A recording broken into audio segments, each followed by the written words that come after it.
Kamala Harris decides to come out of the basement after her crushing loss to Donald Trump. She's still intoxicated and hungover from the event. Let's jump into the video. Thank you, Tim. Thank you. Back at you, brother. You are such an extraordinary leader, Oh, God. and we have become lifelong friends. Okay, for anybody that didn't know, Tampon Timmy did the warm-up, and now we're looking at somebody's drunk aunt, still hungover and still drunk from something that happened a month ago. I just, in front of everyone, I want to thank you, Tim. You lead with courage. God. You lead with heart. You see the people. You care about the people. You believe in uplifting the dignity to which all people are entitled, and you do it and you have Tampon Timmy, the man who put tampons in the little boys' bathrooms all over Minnesota. Great guy. You can't figure out why you lost, Kamala. I mean, look at her. Who are her handlers? She has bedhead. She's drunk. She looks high. Keep up the great work. Keep going down this road of incompetence. I love it. have a sense of fun when you're doing it. But you are an extraordinary leader, and obviously the people of Minnesota are very, very lucky to have you there. Right. But you are a national leader and a dear friend, and thank you. Noel, thank you for your work in Pennsylvania and all that you did for our campaign. And let me just say to everyone on this call, I am so grateful for you, and I'm so thankful to you. I'm thankful for your love of our country and your willingness to put the work into it. I'm thankful for the faith that you put in me and Governor Walz and our team. And I am thankful because I know your character is such that you're not going to get knocked down. And you're in this fight. And you're in it for all the right reasons. And I know that about you. It's why you're part of this call right now, and all the work that you did over those 107 days and even before. That's your nature. And the outcome of this election obviously is not what we wanted. It is not what we worked so hard for. But I am proud of the race we ran.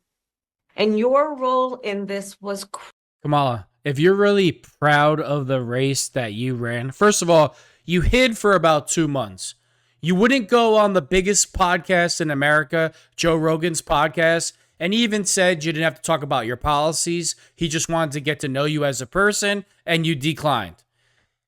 You paraded around celebrities, paid them millions. You paid Beyonce $10 million to show up at a rally, and she didn't even perform. Cardi B, Meg Thee Stallion, twerking. You're proud of this? Great job, Kamala. critical. What we did in 107 days was unprecedented. Think about the coalition that we built, and we were so intentional about that. You would hear me talk about it all the time. Being a daughter of parents who are active in the civil rights movement, here we go. I know and believe that the best movements that are about progress in our country. And that's probably a lie. Did anybody ever confirm if her parents were involved in the civil rights movement? Because they didn't live in America. So everything that she says, you have to be skeptical of it and research it, because 99.9% of the things that she says are lies.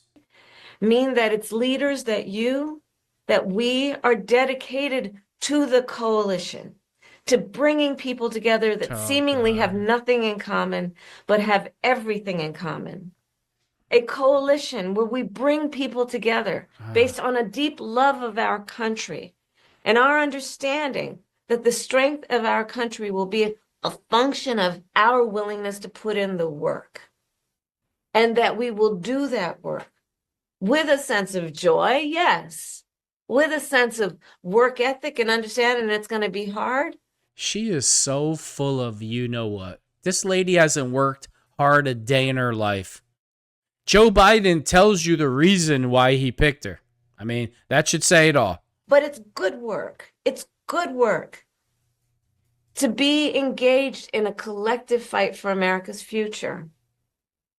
And it means so much to me and to Governor Walz that you knocked on doors, she's so you drunk. called friends, It's pathetic. you called in favors You said, hey, I showed up at your softball game. Now I need you to show up at the campaign office.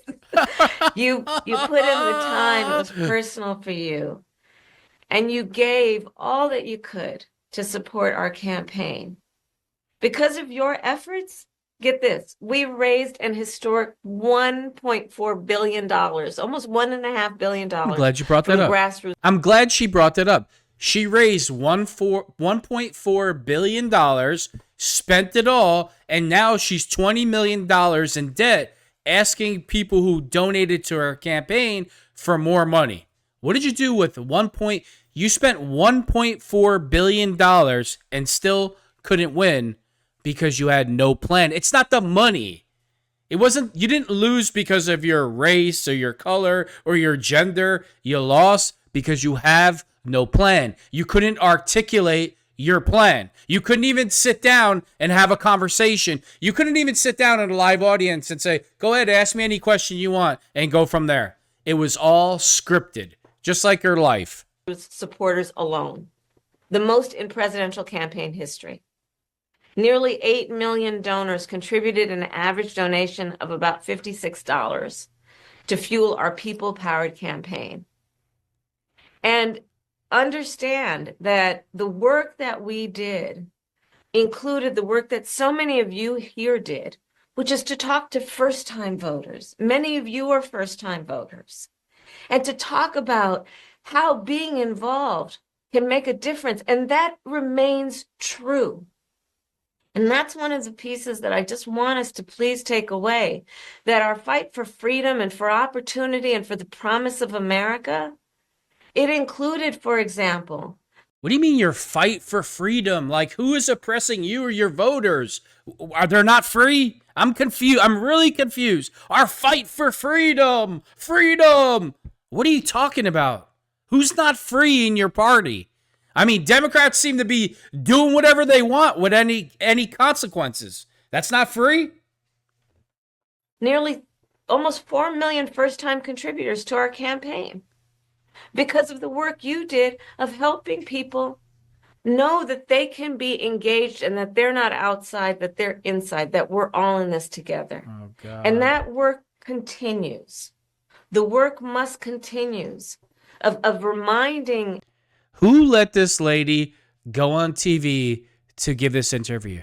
I mean, she doesn't look showered. She looks like she just got off the plane, big sunglasses on, bottle of vodka in her hand, one on the floor. F you, Tim! You effing suck! I hate your guts! I should have never picked you! Where's my effing husband? Ugh! Ourselves that we have an ability to stay engaged in a way that will make a difference. The work that you all did, it's going to have lasting effect. Again, I'll say, the election didn't turn out like we wanted it to. Certainly not as we planned for it to. But understand that the work we put into it was about empowering people. That's the spirit with the work we did. Our spirit and our work was about saying that it is a strength that we each have to lift people up, as opposed to beating people down. It is a strength we have that has. She's still on this. Trump is beating people down. Well, then how did he beat you by almost 10 million votes? More than half the country voted for him. So do they feel beaten down, Kamala? Joke. Lasting effect. So all that work that you did that was about engaging with other people, engaging with perfect strangers and in their face seeing a neighbor. The entire country voted red. All Democrat run cities and counties almost all turned red. What does that tell you, Kamala? That has lasting effect. It reminds people that there are leaders like you who care and will bring us together. And sometimes in the darkest moments, people lose faith in that. Are there people out there that feel that way? And you reminded people that yes, there are. And there are a lot of us. Oh, God. And that strength cannot be taken from us. Oh, yeah. That is our strength. It cannot be taken from us. So listen, as I said the day after the election, I still strongly believe the light of America's promise will burn bright as long as we never give up and we keep fighting. And the fight that fueled our campaign. Look, look at this lady. What the F is she talking about? Like, what is she talking about? You know who needs to give up? You. You need to never run for president or vice president again. You need to get lost. A fight for freedom and opportunity, that did not end on November 5th. A fight for the dignity of all people, that did not end on November 5th. A fight for the future, a future in which all people receive the promise of America? No. A fight that is about a fight for the ideals of our nation, the ideals that reflect the promise of America, that fight's not over. So look, we still have a lot to fight for, okay? A future where every American can pursue their dreams, ambitions, and aspirations, where the women of America have the right to make decisions about their own body, not their government telling them what to do. Our fight for the rule of law, for freedom for all. Another lie that she continuously tells that's been debunked a million times. Each state votes how that state is going to handle abortion. Donald Trump doesn't control that. The residents and voters in each state that vote decide it. But it's just a continuous Kamala Harris lie that she has told over and over and over again.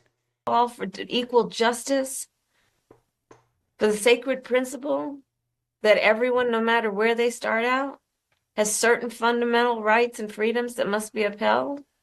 What is she talking about? That's not over. That fight's still in us, and it burns strong. Kamala, it's 2024. This is America. Nobody is oppressing people. Nobody. Everybody has opportunities in America, regardless of race, gender, class, economic background. If you come from a poor family, going to college depends on how much money your parents make. That's what the bill will be. So if you come from a poor family and you fill out financial aid paperwork, you'll go to college for free as long as you have the grades. She has no clue. All she does is lie. It's just a lie. Lie after lie after lie. Who is oppressed in 2024, Kamala? Please answer the question. Answer the question. And I know this is an uncertain time. I'm clear-eyed about that. I know you're clear-eyed about it. She's clear-eyed, and right. It feels heavy. And I just have to remind you, don't you ever let anybody take your power from you. Oh, God. You have the same power that you did before November 5th. And you have the same purpose that you did. And you have the same ability to engage and inspire. So don't ever let anybody or any circumstance take your power from you. Look, this mission that we have, it takes hard work. Yeah, something you know nothing about. But as you've heard me say many times, we like hard work. Kamala, the word hard work should never come out of your mouth ever. It's something that's foreign to you that you know nothing about. Nothing. Hard work can be joyful work. And in doing our work, we will remain committed and intentional about building community, building coalitions, reminding people that we all have so much more in common than what separates us. We will be armed with the faith and the fuel that tells us what is possible and then drives us to achieve it. So let's continue to organize and mobilize and stay engaged. And I thank you all. I thank you all. We are all in this together. Right. All right? We are all in this together. And on this practical eve of Thanksgiving, I wish everyone a happy Thanksgiving with the ability and to find the ability at this moment to just remember there is so much to be thankful for. Oh my God. And so I wish for you that you are surrounded by the people you love and who love you. As you know, I encourage you to be around family in whatever way you compose that family, but to take a moment and just reflect on all the good you have done and all the good you have yet to do. We are powerful, those of us who love our country, and we got a lot of work to do. And with that, I will hand it over to Noel. Thank you all, and happy Thanksgiving from Doug and me and our family. So there you have it. Another drunk, incoherent, incompetent speech from communist Kamala. Thank God she didn't win.